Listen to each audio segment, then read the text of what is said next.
You are 14.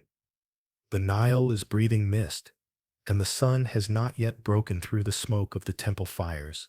You wake to the sound of sandals on stone, and your mother whispering your name, not like a prayer, but like a warning. Your father is already kneeling, his forehead pressed to the floor, his hands shaking, though he pretends they are still. You don't understand until you see the robes, gold-trimmed, red-sashed, heavy with incense. The priest does not ask. He announces, your name, chosen, a vessel, a gift for Hathor. His voice is thick with reverence, but his eyes linger too long. Your mother weeps silently, and your father calls it an honor. You are told this is the highest fate a girl can know. They do not let you pack. They take your shoe. You are led barefoot through the streets while neighbors bow their heads. Some look away. One old woman makes the sign of protection with her fingers, but quickly hides her hand when the priest glances back. At the temple, they wash you in oils that sting. They strip your dress, and the cold water bites like teeth. You try to cover yourself, but a servant girl slaps your hands away. You are to be seen, prepared, purified. The robes they give you are not meant to warm you. They are sheer, almost invisible, more for the gods than for you. They press blue pigment to your eyelids, gold dust to your cheeks, red to your lips. You do not recognize the girl in the polished copper mirror. You look like a statue. You do not feel like a goddess. You feel hollow. They call it the ritual of awakening. You will enter the sanctuary of Hathor. There the goddess will speak through you. A man, the chosen incarnation of the god, will unite with you under divine law. You are told to feel proud. You are told to feel joy. You feel the stone floor beneath your feet, the blood rushing in your ears. The golden doors open without sound. Inside, the air is thick with burning resin and rose petals. The walls are covered in carvings of women, with stars above their heads and serpents beneath their feet. You are led to a low platform, soft with woven reeds. Above you, a painted ceiling shows Hathor in the arms of Ra. Her eyes are closed. Her mouth is open. The priest places your hand in the palm of a man you do not know. His head is shaven, his chest bare, his voice low like the river after rain. He says the words, sacred words, old words. You are the eye of Ra. You are the doorway to abundance. You are not allowed to speak. He touches your face like he owns it, like the temple owns it, like the gods signed your body over before you were born. You want to run, but your feet are wrapped in linen soaked with holy oils. You want to scream, but your mouth has been kissed with silence. You close your eyes, and the world becomes cold and endless. This is not the first time they have done this. The priest told you this goes back to the first dynasty, that girls were always chosen, that their purity was the offering, that their bodies were the bridge. No one speaks of where the girls go after the ritual. No one speaks of what happens when the goddess no longer needs her vessel. Days pass, and you are kept in the temple. You are not allowed to return home.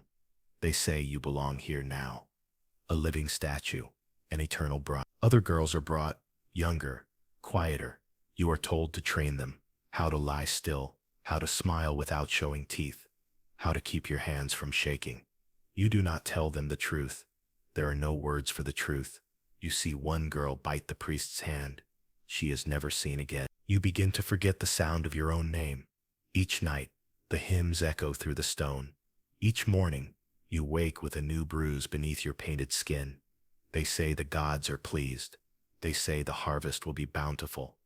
They say the Nile will rise. And still, no one asks if you have drowned. One day, you are led to the statue of Hathor herself, towering, beautiful, lips curved in a secret smile. The priest kneels and prays. You are told to do the same. You press your forehead to the cold base of the statue and whisper nothing. You have run out of prayers. You remember the voice of your mother. The night before you were taken, she said only one thing as she brushed your hair. The gods take what they want. But it was not the gods who came for you. It was men. And now, centuries later, the temple still stands, The walls still show the goddess embracing her divine lover. The guides speak of love, not ritual, of fertility, not pain. They do not tell the tourists about the golden doors, or the girls, or you. Your name is not written anywhere. But if you listen closely, there is still a silence behind the stone, a silence that once had a voice. You were chosen by the gods, taken by men, and the world kept turning. You lie on the cool limestone floor. Your skin, still scented with myrrh and rose, sticks to the damp stone like wilted petals. The torchlight flickers along the walls, casting moving shadows that look like spirits circling above you. Outside, the temple drums throb, a slow, deep rhythm like a second heartbeat, not your own. It grows louder, closer, until it feels like the earth itself is preparing for something it cannot name. You know what comes next. This is not the first time you've been summoned since the doors closed behind you, but it is the first time they call it by its true name. The high priest does not come.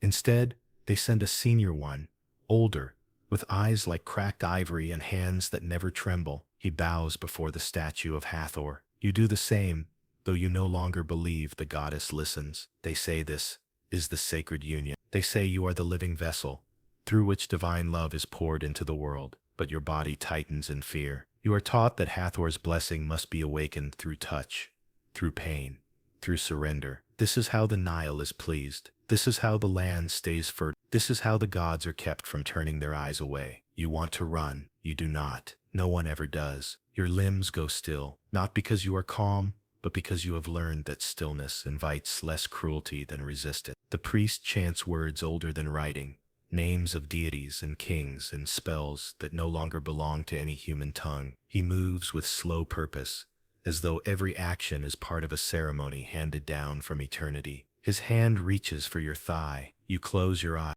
They say this rite must be done before your first bleeding, that only untouched girls hold the full power of the goddess. You do not yet understand your body, but you know enough to realize that your innocence has become a tool, a gateway, a sacrifice dressed in perfume and silk. He does not speak to you, only to the goddess. And so you become a thing, not a child, not a girl, not even a name, a thing passed into myth, through silence. Afterward, you remain on the floor while he bathes. You are not allowed to move until the torch beside you burns out. The heat of your shame outlasts the flame. When you are finally permitted to rise, your legs shiver beneath you. You walk not like a priestess, but like a puppet carved from wax. A serving girl wraps you in linen, avoiding your eyes. She is younger than you, maybe 10. You wonder if she is next. They lead you past the Hall of Offerings, where tourists from Memphis and nobles from the Delta light incense and offer gold in the name of fertility. They smile as they bow. Some of them know what happens behind the golden doors. Others choose not to ask. Everyone leaves blessed. Everyone leaves clean. But you cannot wash it away. You are returned to your chamber. A stone room, no windows. The walls are smooth from centuries of hands pressed in prayer or desperation. You fall onto your mat and let the silence fill you. But it is not silence. It is memory, echoing like footsteps down an endless corridor. In the morning, your mouth is painted with red again. Your hair is braided with blue beads. You are taught to smile in the courtyard, to walk past visiting priests with your eyes downcast, to thank those who defiled you because their hands were divine. There are others now, new girls brought into the temple. You see one, Amunet. Her name is taller than you, with skin like polished onyx and eyes that won't stop darting around the room.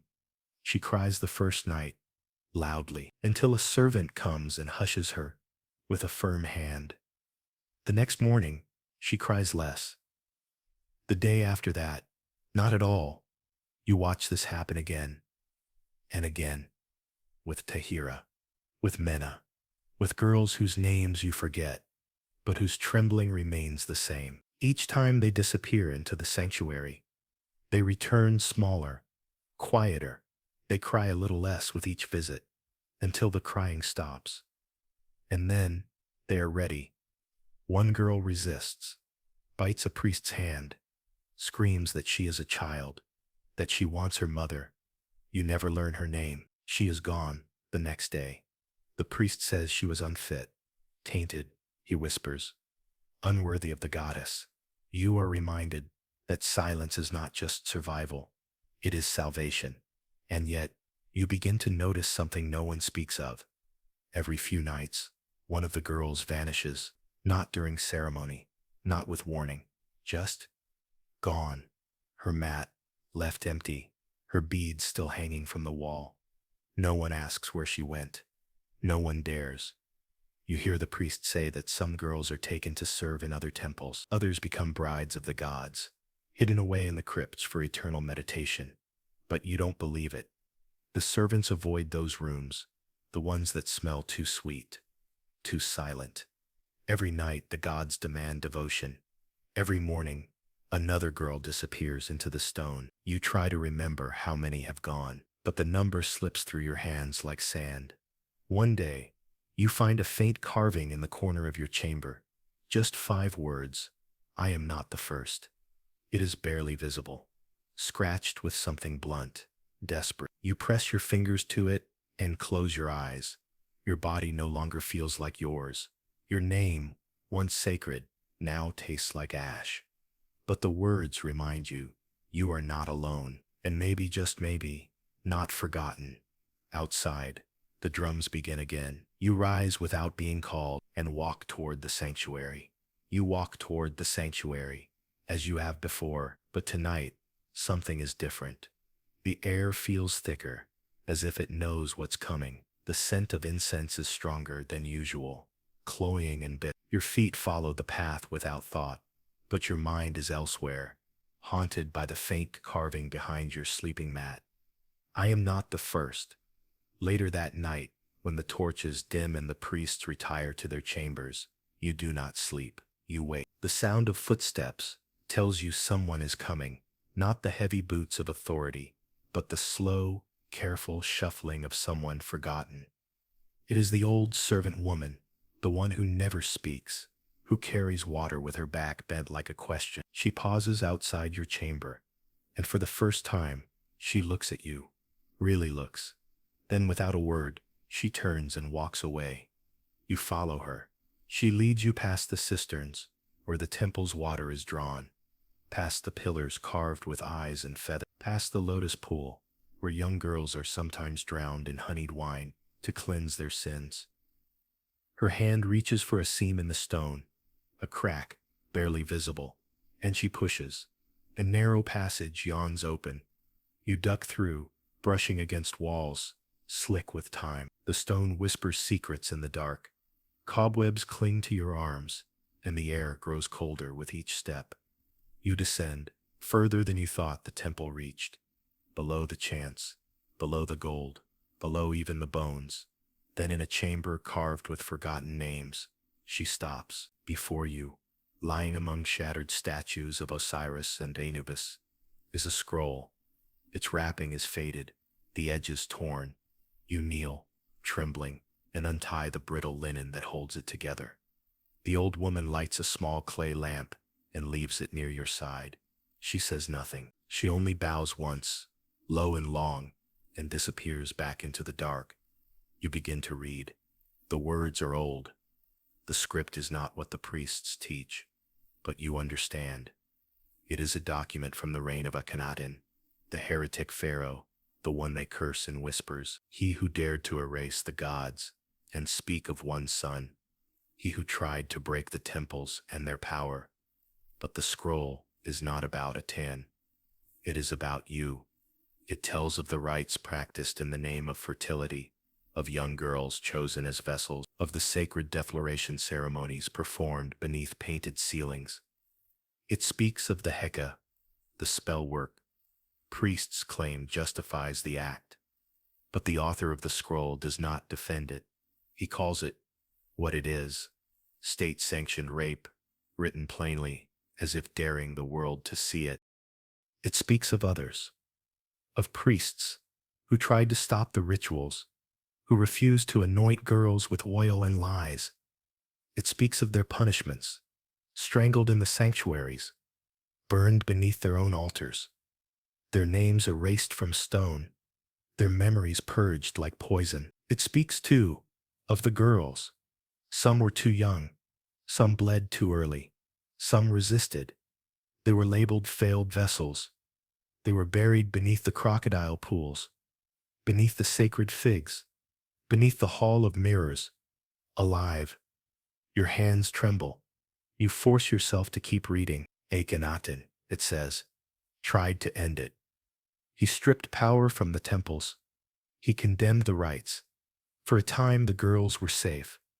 For a time the sanctuaries were empty. But when he died, the rebellion died with him. The priest returned. The doors closed once more, and the cycle resumed. You press your hand to the scroll. The ink has faded, but the truth burns through it. This temple was never holy. It was a machine, one designed to feed itself with silence and blood. You return to your chamber with the scroll pressed to your chest. The passage behind the cistern closes without a sound. You do not sleep. You take a shard of broken pottery and begin to scratch names into the stone. Not in the temple's script, but in your own. Every girl you remember, every girl taken, every girl disappeared. You carve Amunet, you carve Tahira, you carve Mena, and then you carve the one who bit the priest. You do not know her name, but you carve anyway. A line, a mark, a memory that cannot be erased. Each night, you return to the scroll. You read it by the light of stolen lamps.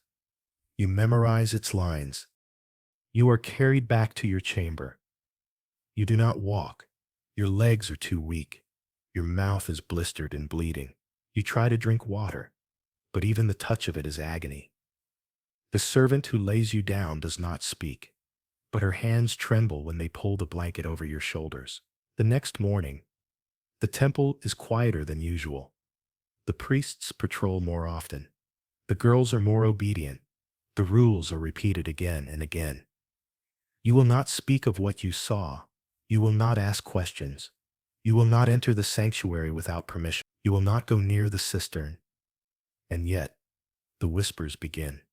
Among the girls, among the servants, even among the priests, too young to remember the old rites.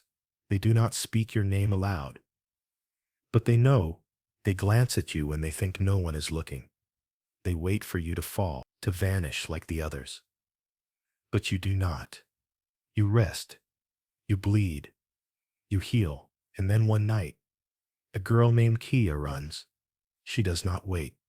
She does not hide. She climbs the southern wall and throws herself into the Nile before the guards can stop her. The river takes her in silence. Another girl, small, barely more than a child, finds a scorpion in the garden. She lets it sting her 3 times before someone finds her curled in a corner. Her eyes wide and glassy. The priests blame impurity. They say the girls were cursed, that their spirits were too weak for divinity. But others know better. You do not speak, not because you have forgotten how, but because pain has taught you patience. You begin to walk again, slowly, and when the priests see you kneeling before the goddess, with your burned mouth closed in prayer, they believe you are broken, but they do not look beneath the altar.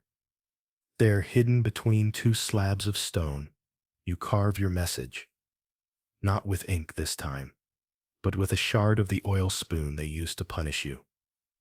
The metal bites the wall with quiet vengeance. Each letter takes hours, day. You write slowly, so it cannot be erased. We were children. We were not divine. You cover the message with a cloth offering, roses soaked in wine. No one moves it. No one suspects. The altar is sacred, and your silence makes them think you are safe. Days later, the tremor comes. It shakes the temple in the early hours, before dawn. The pillars rattle. The statues shift. The oil lamps flicker and fall. A crack splits the chamber wall, long and jagged. right above the place where you carved the words. The priests call it a warning from the gods. They blame a servant for spilling sacrificial wine. They order the altar scrubbed clean. But no one can erase the crack. No one can silence the way it weeps when rain leaks through the ceiling. Some say it's a coincidence. Others whisper that the goddess is weeping. You sit in the far corner of the hall and watch them try to fix what is broken, but they do not know it was already broken. Long before you, long before the scroll, long before the girls with painted lips and bare feet, the temple bleeds now. Not with blood, but with truth. In the nights that follow, the tension thickens like smoke. The priests speak less. The chants grow louder. Offerings become more frequent, more desperate. Gold is piled high beneath statues whose stone faces cannot hide their cracks. One by one, the girls stop pretending to smile. You hear them murmur. In corners, in shadows, you see eyes meet and look away. Something is shifting. Something is waking. You sit beside your wall. You trace the letters you carved. You think of the scroll, still hidden beneath the floor of the sacred bath chamber. You think of the names etched behind your mat. You think of the old servant who first showed you the path. And you know, this temple has buried more than girls. It has buried rebellion, and it is starting to rise again. Somewhere deep inside the foundation, you feel it, stone grinding against stone, like a voice long silenced, trying to speak once more.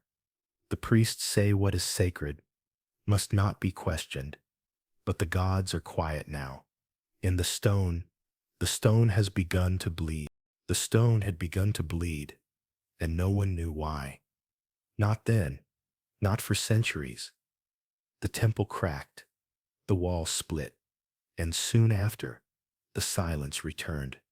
Thicker, deeper, heavier than ever before. The priests painted over the fissures. The girls stopped carving.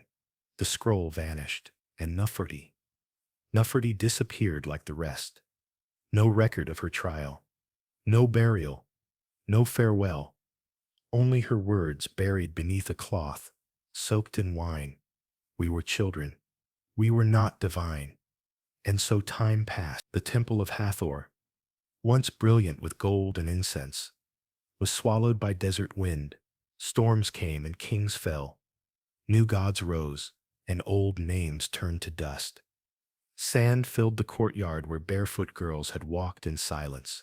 Snakes coiled where oil lamps once flickered.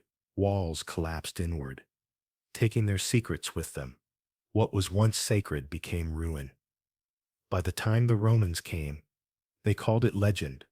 By the time the Ottomans came, they called it superstition.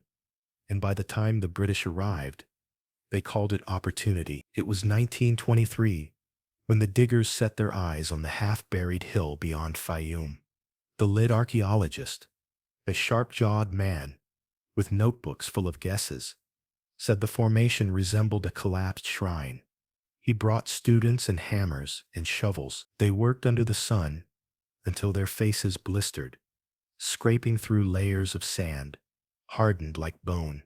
After 3 weeks, they found the door. It had no inscription, only a sunken arch and the faintest outline of a cow-headed goddess. The door crumbled as they pushed through. Inside, the air was dry, breathless, ancient. The first torch revealed a chamber of cracked limestone and shattered statues, a pile of faded offerings. Figs turned to ash, wine turned to dust, lay untouched in the center. They began cataloging the space. Photos, drawings, a carving on the far wall drew particular attention. A figure of a young girl, arms bound in golden thread, her face turned toward a faceless god above her. The scholars called it symbolic. They said it depicted the soul surrendering to divine order. They sketched it neatly, then filed it away. But one slab, half buried beneath rubble, bore something else. A sentence. 5 words, carved in early Demotic script. Uneven, shaky, as though scratched by trembling hands. Not the formal tongue of priests, but the voice of someone human. We were children. We were not divine. They called it curious. They called it untranslatable. One scholar suggested it was graffiti, perhaps a poetic note left by a mourning mother. Another said it might be part of a ritual hymn, but none dared claim it as truth. None considered the voice behind it. Nefertiti's name was not spoken. The scroll was never found. The crack in the altar wall was noted in passing, chalked up to age and earthquake. The chamber's layout, so strangely symmetrical, so unnervingly sterile, was photographed, then sealed again for preservation. The records were boxed and sent to a museum in London, and so the truth, once more, was buried. But not completely. A fragment remained, a wound in the stone, a single sentence no one could explain. As decades passed, Egyptology flourished. The Temple of Hathor was written into textbooks and guidebooks. Tourists arrived to see the art, the gold leaf, the depictions of celestial women pouring water over pharaohs. Hathor, they said, was a goddess of love, of beauty, of joy. No one mentioned the girls. No one mentioned the rite. No one mentioned the crack in the stone, or the message beneath the altar. The museums called them fertility rituals. School books called them spiritual ceremonies. Professors called them rites of divine union, performed with consent, guided by tradition. The word child was never used, but beneath the polished glass of museum cases, something lingers. Behind the statues of priestesses holding lotus buds, something watches. It is in the absence, the void, the blank spaces where questions should be. Why were there no tombs for these vessels? Why were the chambers so shallow? Why was the blood never spoken of? You walk through the exhibit today and see only what you're told to see. Painted ceilings, stone carvings, a ceremonial spoon, an oil jar. Nothing looks like pain. Nothing smells like fire. The placards say divine preparation, not punishment. They say symbolic sacrifice, not surrender. But if you listen closely, the silence speaks. The whisper behind the glass, the echo beneath your feet, the words no one can translate. They say truth survives only if it is written in stone. But sometimes, even stone is not enough. Sometimes it takes centuries for a message to rise again. And sometimes all it takes is one child who refused to forget. Nefertiti's story was never meant to survive. The priests ensured that. They erased her name, burned her truth, sealed her body in silence. But even silence can leave a scar. And beneath every statue of Hathor, beneath every painting of joy, every carving of grace, there is a silence louder than screams. Some gods demand prayer, others silence, but the ones built by men, they demand obedience. And obedience has buried more voices than time ever could.